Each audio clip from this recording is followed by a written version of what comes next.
Squid Games, but today was joined by Clark and Cody, and today we would be the biggest menaces these games had ever seen. So let's start up. Moving on to red light.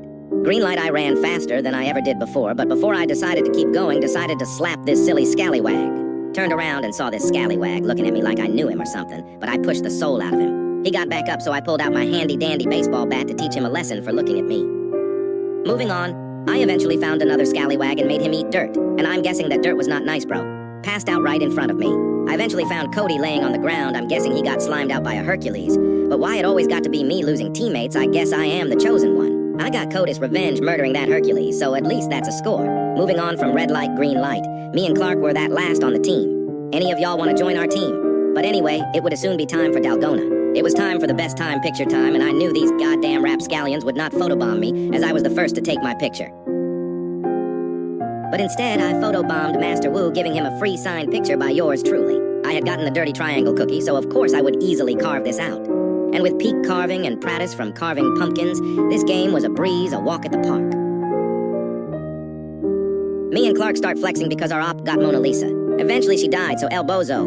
And before lights out began, I hit a little jig in the bathroom before the bloodlust started. Right as lights out began, I start beating this bum to a pulp, not letting him get up or anything, making sure he would die here. Moving on to see what I got. I already know what I got red, but here's the problem, there are only 4 hiders, so this would be chaotic.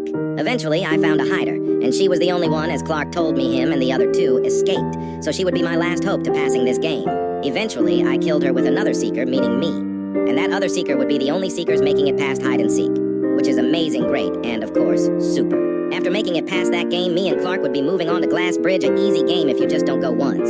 Some kid tried to bandage bait and failed miserably because right when he was getting to the edge to drop, he got to close and the other glass panel shattered, killing him. If y'all remember my UG short, y'all remember Sukuna and the kid that bandage baited revived right after he died. Finally, we passed this game as someone decided to finally step up. I was in a room with Clark since it called 2 and both of the other rounds called 2, so we move on to Sky Squid. Me and Clark had to hit our little jig before the final game, which would determine the winner. Game began. It was rough as I was chosen to be targeted after everything I did, so all that killing would come back to bite me in the behind once more. And I was right, I was murdered quick, but Clark was still alive, so I still had hope. And of course, after dying, someone had a clown on me talking about some low old or served death. I knew I shouldn't have killed all those people, but I don't regret it. I'm glad I did. And after talking that smack, Clark killed her, making it a 1v1 against Clark and someone else. Clark had dropped the last final player that was in the finals with him, so Clark wins for me, which is great.